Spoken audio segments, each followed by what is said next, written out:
Hi hello నమస్తే, నేను మీ నాగార్జున. ఈరోజు తెలంగాణలో ఒక ఉద్యమకారుడు అని చెప్పడం ఒక చిన్న పదమే అనుకుంటాను. ఈయన్ని వచ్చేసి బంజారా గాంధీగా పిలువబడుతూ ఉంటారు. So ex minister, ex MP Ravindra Naik గారు మన ముందున్నారు. నమస్తే సార్. నమస్తే బ్రదర్. సార్ ఎలా ఉన్నారు సార్? హాయ్ సార్, ఇప్పుడు ప్రజెంట్ వచ్చేసి తెలంగాణలో స్వయం బాబురావు గారు, వెంకట్రావు గారు లంబాడీలను ఎస్టీ జాబితాలో నుంచి తొలగించాలని ఒక ప్రతిపాదన అయితే వింటా ఉన్నాము. దాని గురించి మీ అభిప్రాయం ఏంటి సార్? ఇప్పుడు రాజ్యాంగంలో భారతదేశం స్వతంత్రం వచ్చిన తర్వాత 705 తెగల్ని గిరిజనులుగా, షెడ్యూల్డ్ ట్రైబ్స్గా, ఆదివాసులుగా, ఆదిమ జాతులుగా ఈ విధంగా రాజ్యాంగంలోనే పొందుపరిచింది. ఆ సందర్భంలో వివిధ రాష్ట్రాల్లో వారి వారి యొక్క వృత్తి, వారి యొక్క సాంఘిక ఆచార వ్యవహారాలను బట్టి వాళ్ళను ఎస్సీలుగా, ఎస్టీలుగా గుర్తించినారు. అవును, ఎస్సీలుగా గుర్తించబడడానికి కేవలం అస్పృశ్యత ఒకటే వాళ్ళకి గీటురాయి. అస్పృశ్యులను షెడ్యూల్ క్యాస్ట్గా, దళితులుగా గుర్తించినారు. గిరిజనులుగా గుర్తించబడడానికి 4 క్రైటీరియా ఫార్ములేట్ చేసినారు. 4గిట్లో ఒకటి ప్రత్యేకమైనటువంటి సంస్కృతి, సాంప్రదాయాలు, భాష, లిపి లేని భాష, నిరక్షరాస్యత, తదుపరి జనరల్ సొసైటీని ఎప్పుడైతే వీళ్ళు మింగిల్ అవుతారో, జనరల్ సొసైటీతో మింగిల్ అయ్యే సమయంలో వాళ్ళు కొద్దిగా సిగ్గుగా ఫీల్ అవుతారు, షైనెస్ ఫీల్ అవుతారు. ఆ విధంగా ఈ పోడు కల్టివేషన్, ఇట్లా 4 క్రైటీరియాస్ ఉన్న వాళ్ళను షెడ్యూల్ ట్రైబ్స్గా గుర్తిస్తారు. అయితే బ్రిటిష్ వాళ్ళ టైంలో 1935లో ఉన్న లిస్టు ప్రకారం మనల్ని ఆయా రాష్ట్రాల్లో బంజారాలని, లంబాడీలను, బంజారాలు అంటే 16 పేర్లతో పిలువబడతారు. ఒకటి లంబాడీ బంజారా, సుగాలి బంజారా, లమాణి బంజారా, బాజీగర్ బంజారా, బాదీ బంజారా, బామణియా బంజారా, సిర్కీబంద్ బంజారా, మారు బంజారా, ధనుకుట బంజారా, తూరీ బంజారా, ఇట్లా 16 పేర్లతో, గోరు సోళై జాతికంగా అంటారు. 16 పేర్లతో పిలువబడే మన తెగను, మన జాతిని 9 రాష్ట్రాల్లో అంటే ఆంధ్రప్రదేశ్, తెలంగాణ, ఒరిస్సా, బీహార్, జార్ఖండ్, వెస్ట్ బెంగాల్లో షెడ్యూల్ ట్రైబ్గా, అదే రకం కర్ణాటక, హిమాచల్, ఢిల్లీలో షెడ్యూల్ క్యాస్ట్గా, మిగతా రాష్ట్రాల్లో మహారాష్ట్రలో విజేఎన్టీ, విముక్త నోటిఫైడ్ ట్రైబ్, తర్వాత కొన్ని రాష్ట్రాల్లో ఓబీసీలుగా గుర్తించారు. అయితే తెలంగాణలో ఏం జరిగిందంటే భాషా సంయుక్త రాష్ట్రాలు ఏర్పడకముందు ఇక్కడ నిజాం స్టేట్ ఉండింది, అక్కడేమో మద్రాస్ ప్రెసిడెన్సీ. మద్రాస్ ప్రెసిడెన్సీ అంటే ఇప్పుడు దాన్ని ఆంధ్రప్రదేశ్ చేసినప్పుడు, ఆంధ్రప్రదేశ్ స్టేట్కు సెపరేట్ చేసినప్పుడు 1948లో 48 నుంచి 56 వరకు ఆంధ్ర స్టేట్. అక్కడ వాళ్ళు షెడ్యూల్డ్ ట్రైబ్స్ కొన్నారు, సుగాలి బంజారా, లమాణి బంజారా, ఎరుకలాస్ కూడా. అదే రకంగా మనం నిజాం స్టేట్లో ఉన్నప్పుడు మనల్ని కూడా నిజాం కూడా షెడ్యూల్డ్ ట్రైబ్స్గానే, గిరిజనులుగానే గుర్తించినాడు. అయితే ఎప్పుడైతే 1956 వచ్చిందో, 1956లో భాషా సంయుక్త రాష్ట్రాలు అయినప్పుడు తెలుగు మాట్లాడే వాళ్ళంతా ఒక స్టేట్. అప్పుడు ఆంధ్రప్రదేశ్, ఆంధ్ర రీజియను, తర్వాత తెలంగాణ. ఈ తెలంగాణ, ఆంధ్రను కలిపినప్పుడు తెలంగాణలో ఉన్నటువంటి ఆ రెఫరెన్స్, ఎస్టీ రెఫరెన్సు అందులో మిస్ అయింది. ఏది? షెడ్యూల్ ట్రైబ్ లిస్ట్లో. అది ఎందుకు మిస్ అయింది, ఎట్లా మిస్ అయింది అనేది ఆ రోజుల్లో ఈ పవర్ మార్పుడు చేర్పులు జరిగినప్పుడు మిస్ అయినట్టుంది. సో అది అట్లే ఉండిపోయింది. అది ఎంతవరకు సాగింది? 1976 వరకు సాగింది. అప్పుడు నాకేదో నష్టం జరిగింది, సీట్ రాలేదని నేను ఆ మూమెంట్ బిల్డప్ చేసి, అంతకుముందు మన వాళ్ళు కూడా చేసినారు మూమెంటు.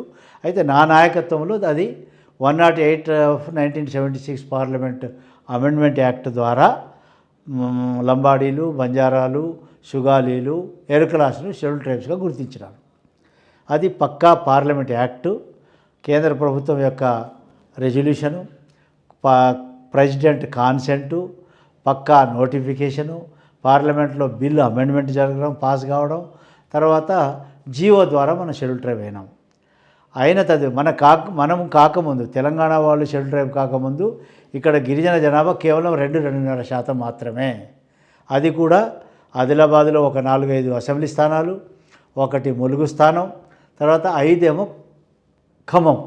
ఈ 11-12 అసెంబ్లీ స్థానాల్లోనే వాళ్ళు గిరిజనులుగా వాళ్లకు హక్కులు ఉండే.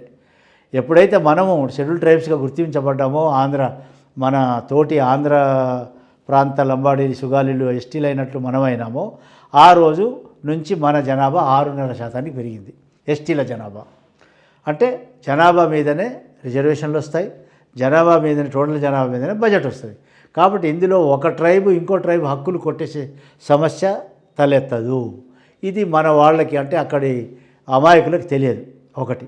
సో సార్, ఇప్పుడు మీకేదో నష్టం జరిగిందని చెప్పారు. ఆ నష్టము కోసము మీరు దాదాపు ఇందిరాగాంధీ వరకు వెళ్ళారు. సో అది ఎలా సాధ్యమైంది సార్? దాని యొక్క ప్రయాణం గురించి కొంచెం చెప్పండి సార్.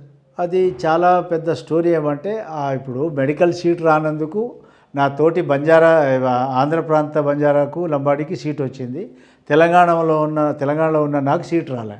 సో దాని మీద మేము అప్పటి ప్రధానమంత్రి గారిని, ఇక్కడ జయపాల్ రెడ్డి గారు మా గురువు గారు, వారందరినీ పట్టుకొని వారి ద్వారా బ్రహ్మానంద రెడ్డి గారు అక్కడ మరి హోమ్ మినిస్టర్గా ఉన్నప్పుడు బ్రహ్మానంద రెడ్డి గారి ప్రాంతంలో ఎస్టీలుగా ఉన్నాము, జయపాల్ రెడ్డి గారు ఉన్నటువంటి తెలంగాణ ప్రాంతంలో ఎస్టీలుగా లేము. సో ఈ విషయాన్ని మేము ఇందిరాగాంధీ గారికి వివరించి 6 సంవత్సరాలు పెద్ద ఫైట్ చేసినాము.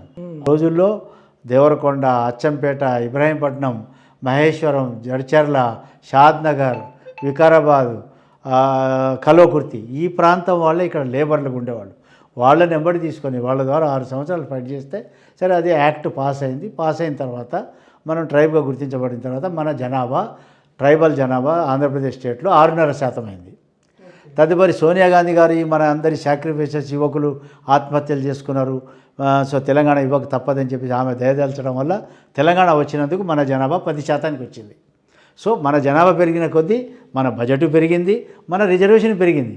కానీ కొంతమంది మూర్ఖులు కావాలని మనలో చిచ్చు పెట్టడానికి, ఆ యొక్క ఏజెన్సీ ప్రాంతంలో ఉన్నటువంటి వనరులు కొట్టేయడానికి అమాయక గోండు కోయల్ని ఉసిగొల్పి వాళ్ళలో కొంతమందిని ఎగేసి వాళ్ళకు డబ్బులు ఇచ్చి లంబాడోళ్ళు ఈ గోండు కోయల యొక్క హక్కులు కాజేస్తుందని చెప్పేసి వాళ్ళు రాంగ్ ఫీడింగ్ ఇచ్చి అమాయకుల్ని ఉసిగొల్పినారు. సో అది బీఆర్ఎస్ ప్రభుత్వం ఉన్నప్పుడు కేసీఆర్ నాయకత్వంలో. అయితే కేసీఆర్ ఆ రోజుల్లో బంజారా హిల్స్ బంజారాల పేరుతో ఉంది కదా, మాకు బంజారా భవన్ మేము కట్టుకుంటామంటే మాకు భూమి ఇవ్వమంటే మాకు సతాయించి 1/2 ఎకరం అతి కష్టం మీద ఇచ్చినాడు. తన తెగకేమో తన సామాజిక వర్గానికి 5-10 ఎకరాలు ఇచ్చుకున్నాడు ఆయన. కానీ మనకు 1/2 ఎకరం అతి కష్టం మీద ఇచ్చిండు. ఇచ్చేదేదో మనకి ఇవ్వకుండా పాపం ఆ ఆదివాసులు అడగలే. వాళ్ళు ఉండేది కేవలం జోడేఘాటు ఆదిలాబాద్లోనే ఉంటారు, వాళ్ళు ఎక్కడ లేరు. అదేవిధంగా కోయాస్ ఏమో ఖమ్మంలో ఉన్నారు, వాళ్ళు ఇక్కడ భవన్ అడగలే. అయినా కూడా కావాలని లంబడోళ్ళు గోండ్లు కోయలకు పంచాయతీ పెట్టాలా, వన్స్వరాలు పంచాయతీ పెట్టాలని ఆదివాసీ భవన్ కట్టించి రెండింటికి ఫౌండేషన్ వేసినాడు. ఆ రోజే ఈ తెగల మధ్య ఫౌండేషన్ పెట్టినాడు కేసీఆర్. దీనికి కారణం కేసీఆర్.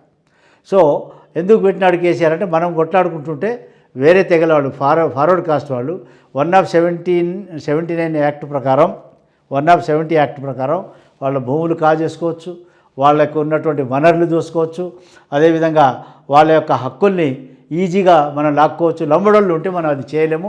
లంబడోళ్ళు 10 విషయంలో అడుగుతారు, మరి తప్పకుండా ఇది ఇంప్లిమెంట్ చేయమంటారని చెప్పేసి ఒక దుర్బుద్ధితో ఒక దుర్మార్గంగా లంబాడీల మీద వాళ్ళని ఎగేసినారు. వాళ్ళ హక్కులు మనం కొట్టేసే అవసరం లేదు.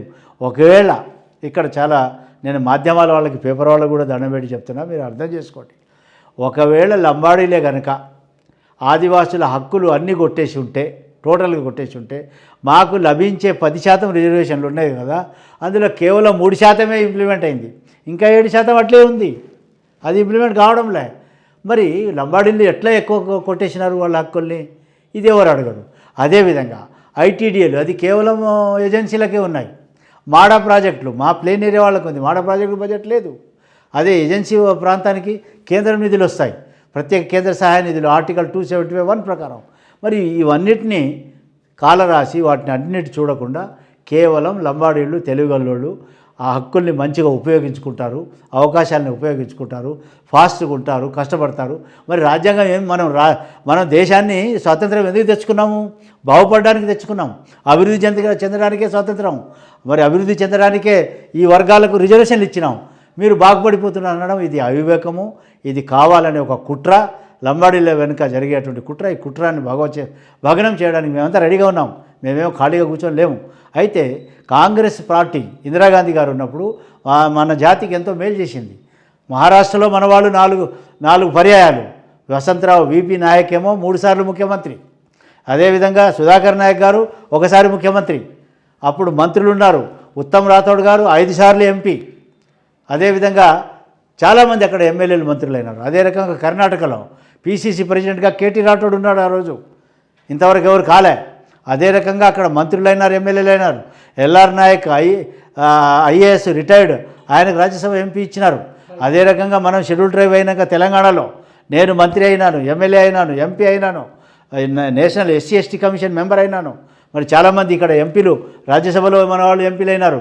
అదేవిధంగా బలరాం నాయక్ గారు లోక్సభ ఎంపీగా కేంద్రంలో ఎంపీ అయినాడు. కానీ ఈరోజు అవేమీ లేవు. Right sir.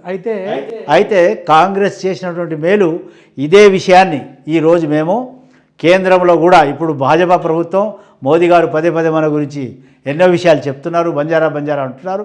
కాబట్టి కాంగ్రెస్లో జరిగినటువంటి అభివృద్ధి, ఆ రోజు జరిగిన అవకాశాలు మొత్తం దేశంలో రావాలని దీనికి మోదీ గారికి మేము నివేదించబోతున్నాం. మోదీ గారి మధ్యలో ఓ పెద్ద మందిరం, నగారా మ్యూజికల్ మందిరాన్ని మరి పౌరగఢ్లో వారు ప్రారంభించినారు. 700 కోట్లతో వారికి అభినందనలు తెలుపుతున్నాం. కానీ మా సమస్య, కొన్ని రాష్ట్రాల్లో మేము షెడ్యూల్ ట్రైబ్స్గా లేము, అక్కడ షెడ్యూల్ ట్రైబ్గా చేయండి.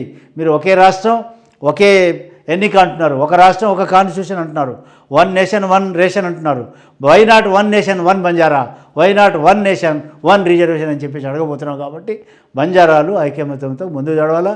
సో ఈ గిమ్మికులు చేసే వాళ్ళు ఎవరైతే ఉన్నారో, ఈ సోయం బాబురావు గారు అదేవిధంగా తెల్ల వెంకట్రావు గారు, వాళ్ళు ఏం చేసుకున్నా లంబాడా జాతిని ఎవరు టచ్ చేయలేరు. లంబాడా జాతి తమ హక్కుల్ని, రాజ్యాంగపర హక్కుల్ని ఉపయోగించుకుంటుంది. దాన్ని మిస్యూజ్ కాకుండా వాళ్ళేమో మిస్యూజ్ చేస్తున్నారు, వాళ్ళని వేరే వాళ్ళ హక్కుల్ని మిస్యూజ్ చేస్తున్నారు, వాళ్ళ ల్యాండ్స్ మరి లాగేసుకుంటున్నారు. దాని గురించి వాళ్ళు ఫైట్ చేయాలి తప్ప లంబాడీల మీద ఫైట్ చేయవద్దని వారికి మనం చేస్తున్నాం. Right sir. ఇప్పుడు తెలంగాణ రాష్ట్రం సపరేట్ అయిపోయినప్పటి నుంచి చూస్తే కనుక టీఆర్ఎస్ గవర్నమెంట్ అంటే BRS government and Congress government ఇప్పుడు చూస్తూ ఉన్నాము. సో ఈ 2 గవర్నమెంట్లలో ఎస్టీలకు ఏ ప్రభుత్వం న్యాయం చేసింది సార్? అంటే మంత్రి పదవిలో చూసుకున్నా కానీ ఇటు చూసిన ఈ స్టేట్లో ప్రజలకు ఏ గవర్నమెంట్ న్యాయం చేసింది, ఏ గవర్నమెంట్ అన్యాయం చేసిందో. తెలంగాణకు అన్యాయం జరిగిందని, తెలంగాణలో ఉన్న 90% మంది పేద కులాల వాళ్లకు అన్యాయం జరిగిందని, నీళ్లు నిధులు నియామకంలో అన్యాయం జరిగిందని, తర్వాత అభివృద్ధి జరగలేదని చెప్పేసి అందరూ ఫైట్ చేసిన దాంట్లో మరి ఆ రోజుల్లోనేమో భూ పోరాటంలో జాటో ఠాణు నాయక్ ఫస్ట్ బలి అయినాడు. అదేవిధంగా రజాకారులతో కొట్లాడి జాటోత్ ఫూలీబాయి కొడవళ్ళు పట్టుకొని కారం పొడి తీసుకొని ఆ రజాకారుల అంగాలను కోసి వాళ్ళ మీద దాడి చేసినటువంటి మరి మన జాటోత్ ఫూలీబాయి, అది మన చరిత్ర. వాళ్ళని ఎవరు జ్ఞాపకం చేయరు. అదేవిధంగా ఈ మలిదశ ఉద్యమంలో కేసీఆర్ ప్రారంభించిన 2001లో ఉద్యమంలో మన భూక్యా ప్రవీణ్ నాయక్ మొట్టమొదటి సమిధి అయినాడు. తదుపరి మరి ఈ యొక్క మూమెంట్ను ఉధృతం చేయడానికి శ్రీకాంతాచారి తన యొక్క ప్రాణాన్ని బలి ఇచ్చినాడు. సో అది మన చరిత్ర. ఈ చరిత్ర ద్వారా దీనికి చలించి సోనియా గాంధీ గారు తెలంగాణ ఇస్తే, ఆ తెలంగాణకు ముఖ్యమంత్రి అయినటువంటి కేసీఆర్ ఏమన్నాడు, నేను ముఖ్యమంత్రి అయిన తర్వాత లంబాడోళ్ళని బలవంతుల్ని చేస్తా, లంబాడి తాండాలని నేను మెరిపిస్తా, లంబాడోళ్ళకు 12% రిజర్వేషన్లు ఇస్తా, తాండా రెవెన్యూ పంచాయతీలు చేస్తా, తర్వాత మీకు వచ్చే నిధుల్ని డబుల్ చేస్తా అని చెప్పి నిధులు అన్నీ కాజేయడం, ఒక నిధిని కూడా ఖర్చు పెట్టలేదు. అదేవిధంగా మరి ముందైతే ఒక టర్మ్లో అసలు ట్రైబల్కి మంత్రి పదవి వేయలేదు. ఆ విధంగా మన బడ్జెట్ను కూడా చాలా విధాలుగా 3 ఎకరాలు భూమి ఇస్తానని చెప్పి అందులో ఎకరం ఉన్నవాడికి 2 ఎకరాలు ఇస్తానన్నాడు, 2 ఎకరాలు ఉన్నవాడికి ఎకరం ఇస్తానన్నాడు, 1/2 ఎకరం ఉన్నవాడికి 2.5 ఎకరాలు ఇస్తానన్నాడు. ఆ విధంగా మన యొక్క బడ్జెట్, గిరిజనుల బడ్జెట్ 2,50,000 కోట్లు నిధుల్ని దుర్వినియోగం చేసినాడు.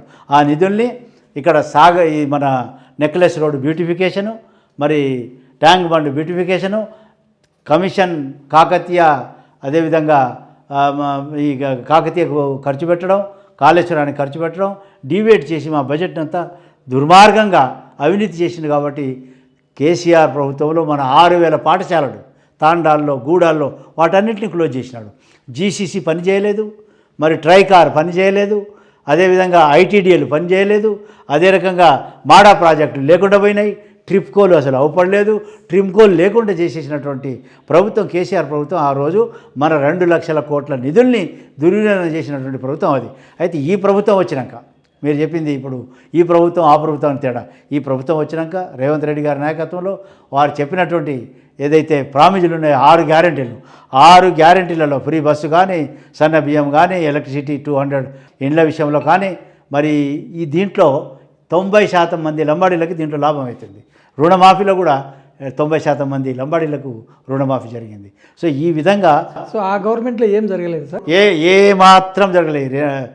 అదంతా కేవలం అది మా డబ్బు 2,50,000 కోట్ల నిధులు, దాంట్లో ఏం చేసినాడైనా 10,000 కోట్లు కూడా అది రుణమాఫీ అన్నాడు, ఏదో అన్నాడు. అది ఒకేసారి చేయలే, ₹1,00,000 రుణమాఫీ చేస్తానన్నాడు. కానీ అతను 4 విడతలు చేసేసరికి అతను ఇచ్చే డబ్బంతా కేవలం ఈఎంఐకే సరిపోయింది. అది అసలు అట్లే ఉండిపోయింది వడ్డీ. సో ఈ విధంగా ఎంతమంది ఆత్మహత్యలు చేసుకున్నారు, మన ఆడవాళ్ళ మీద ఎన్ని అత్యాచారాలు జరిగినాయి, మన ఆడపిల్లలు ఎంతోమంది మరి ఆత్మహత్యలు చేసుకున్నారు. సో ఆ విధంగా ఒక హాస్టల్ కానీ, ఒక ఆశ్రమ స్కూల్ కానీ సరిగా నడవలే, ఫెసిలిటీస్ లేక. అయితే ఈ సో కాల్డ్ గవర్నమెంట్స్ అన్నీ లంబాడీలను ఓన్లీ ప్రచారాలకు ఈ లేక ఓట్లను వినియోగించుకోవడానికి మాత్రమే వాడుతున్నాయా ప్రభుత్వాలు ఫామ్ అయ్యేది ప్రజా స్వామ్యంలో ప్రజల చేతనే ఎన్నుకోబడతాయి, ప్రజలకు చేస్తాయి. చేయకుంటే కేసీఆర్కు గతి పట్టింది కదా, అంతకుముందు ఇంకో గవర్నమెంట్ ఉండే ఆ ప్రభుత్వానికి కూడా గతి పట్టింది కదా. ఇప్పుడు మనకు మేలు జరిగింది ఏంటంటే సోనియా గాంధీ గారు ఒక తల్లిగా ఇక్కడ యొక్క ఆత్మహత్యల్ని యువకులు నిర్దాక్షిణ్యంగా ప్రాణాలు పోగొట్టుకున్నారు, దానికి చలించి తెలంగాణ ఇవ్వాల్సిందే, తెలంగాణకు అన్యాయం జరిగిందని తెలంగాణ ఇచ్చింది ఆమె. అయితే వచ్చిన తెలంగాణను కేసీఆర్ కుటుంబం మొత్తం నాశనం చేసేసింది. అది ఇప్పుడు మీరు చూస్తున్నారు కదా, కూతురే చెప్పింది వీళ్ళు ఎక్కడెక్కడ ఎవరెవరు ఏమేమి చేసింది అనేది, ఇంకెవరు చెప్పాలి దానికి. సో దాని మీద ఇప్పుడు కమిషన్ వేసినారు, కమిషన్ సిబిఐ ఎంక్వైరీలో ఉంది, ఇంకా చాలా కేసెస్ ఉన్నాయి. సో ఈ విధంగా ఆగం అయిపోయింది. అది ఆగం అయిపోయిన దాంట్లో నన్ను కూడా పర్సనల్గా నాలాంటి వాళ్ళకి ఎంతోమందిని కేసీఆర్ ఆగం చేసినాడు. మేము నిజమైన ఉద్యమకారులం, మేము భూములు అమ్ముకున్నాం, మేము ఎంపీ పదవిని రాజీనామాలు చేసినాము. అయినా మాలాంటి వాళ్ళని చాలా దుర్మార్గంగా గెంటి వేసి తన సామ్రాజ్యాన్ని, తన కుటుంబ సామ్రాజ్యాన్ని విస్తరించేసుకున్నాడు. ఈరోజు దాని ఫలితమే ప్రకృతి అతనికి వికటాటాసం చేసి తిరుగుబాటు చేసిందనే విషయాన్ని కూడా తెలియజేస్తున్నాం. రైట్ సార్, ఇప్పుడు రాబోయే రోజుల్లో ఎస్టీలకు ఇంకా ఎటువంటి డిమాండ్స్ కావాలని మీరు కోరుకుంటున్నారు సార్ గవర్నమెంట్స్ నుంచి? ఇప్పుడు ఎస్టీలకు ఇప్పుడు ఏరియా డెవలప్మెంట్ అప్రోచ్ కింద ఇప్పుడు ఎందుకంటే కేసీఆర్ ఇక్కడ నిధులు లేకుండా చేసినాడు, అన్నీ అప్పులు చేసేసినాడు. ఆ కేసీఆర్ చేసిన అప్పులకే 6,500 కోట్లు ఈఎంఐ కడుతున్నాం. ఆ డబ్బుతో ఎంత వెల్ఫేర్ కార్యక్రమాలు చేయగలుగుతుంటే మనం అది చేయకుండా చేసిపోయినాడు. కాబట్టి ఇప్పుడు కేంద్రం నుంచి ఏరియా డెవలప్మెంట్ అప్రోచ్ కింద ఆర్టికల్ 275(1) ప్రకారం ఇక్కడ నుంచి ప్రపోజల్ పంపించి కేంద్రం నుంచి నిధులు తేవాలి. ఇదొకటి. దీన్ని ప్రతి ఏరియాలో ఎక్కడైతే 50% కన్నా ఎక్కువ జనాభా కలిగినటువంటి గిరిజన ప్రాంతాలు ఉంటాయో, ఇంటీరియర్ ఏరియాసు, ఆ ఏరియాస్ డెవలప్మెంట్కి ఆర్టికల్ 275(1) ప్రకారం SCA స్పెషల్ సెంట్రల్ అసిస్టెన్స్ తీసుకొచ్చే అవకాశం ఉంది. దానికి ఇక్కడ గిరిజన సలహా మండలి ఒకటి ఉంది. ఏది రాజ్యాంగం 5th షెడ్యూల్ ప్రకారం గవర్నర్ అండర్లో రాష్ట్ర మంత్రిమండలి ఎట్లా ఉందో గిరిజన సలహా మండలి కూడా ఒకటి ఉంది. గిరిజన సలహా మండలిలో గిరిజనులే ఎమ్మెల్యేలు మెంబర్సు, అదేవిధంగా రాష్ట్ర మంత్రిమండలిలో ఎమ్మెల్యేలే మంత్రులు. వాళ్ళకి ఎంత పవర్ ఉందో రాష్ట్ర మంత్రిమండలికి అంత పవర్ మన గిరిజన సలహా మండలికి ఉంది గవర్నర్ అండర్లో. ఆ సలహా మండలి ద్వారా ఈ ఏరియా డెవలప్మెంట్ అప్రోచ్, తర్వాత స్పెషల్ సెంట్రల్ అసిస్టెన్స్, ఇవి దీని కింద డబ్బులు ట్యాప్ చేసి ఈ యొక్క ప్రాంతాన్ని అభివృద్ధి చేయాలనే యొక్క కార్యక్రమాన్ని ఈ ప్రభుత్వం తీసుకుంటుంది. అదేవిధంగా ఈ విషయాలన్నీ మేము ముఖ్యమంత్రి గారి దృష్టికి తీసుకొచ్చినాము. వారు వీటి మీద ఆలోచనతో ఫర్దర్గా ప్రపోజల్ పంపించే కార్యక్రమంలో ఉన్నారు. రైట్ సార్, ఇప్పుడు మనం తెలంగాణలో కొన్ని ప్రాంతాల్లో చూసుకుంటే ఈ లంబాడి ప్రజలు నివసించేటువంటి కొన్ని గిరిజన ప్రాంతాల్లో ఇప్పటికీ అభివృద్ధి అయితే చెందలేదు. దానికి కారణం ఏంటి సార్? అంటే రాజకీయ నాయకుల యొక్క అసమర్థత, లేకపోతే గవర్నమెంట్ యొక్క నెగ్లిజెన్సీయా? ఒకటి, మనము గ్రామాలకు పట్టణాలకు ఇంటీరియర్ ప్లేస్లో చిన్న చిన్న గ్రూపులు 5 ఇండ్లు 10 ఇండ్లు 20 ఇండ్లు 50 ఇండ్లు ఉండడం చెల్లా చెదురుగా ఉన్నాం. సో ఈ చెల్లచెదురుగా ఉండేసరికి అక్కడ సౌకర్యాలు పోయి అందించడానికి అంత అవకాశాలు లేకుండే, బడ్జెట్ అంత లేకుండే. ఇప్పుడు ఆ బడ్జెట్ వచ్చే అవకాశం ఉంది. ఆ బడ్జెట్ను తెచ్చే ప్రయత్నం చేయాలి. అది తేవడానికే ఈ తెలంగాణ తెచ్చుకున్నాం. దురదృష్టం ఏంటంటే అది 10 సంవత్సరాలు ఎలాంటి ప్రోగ్రాం జరగలే. ఉన్న 6,000 పాఠశాలను బంద్ చేసినారు. ఇప్పుడు 6,000 పాఠశాలలు బంద్ చేసినప్పుడు మీరందరూ ఎక్కడికి వెళ్ళారు సార్? దాన్ని ఆపలేకపోయారా? అది అడగాల మీరు, అప్పుడున్న ఎమ్మెల్యేలను అడగాల, అప్పుడు మంత్రులను అడగాల, ఆ కేసీఆర్ని అడగాల. కేసీఆర్ ఎవరిని అడగనియాడు, ఎవరు పోయి అడగలేదు. Right sir, thank you very much. చూశారు కదా వ్యూవర్స్, ఇలాంటి మంచి కంటెంట్స్ మీ ముందుకు రావాలంటే మన ఛానల్ని సబ్స్క్రైబ్ చేయండి. Thank you. All the best. Thank you very much. God bless you.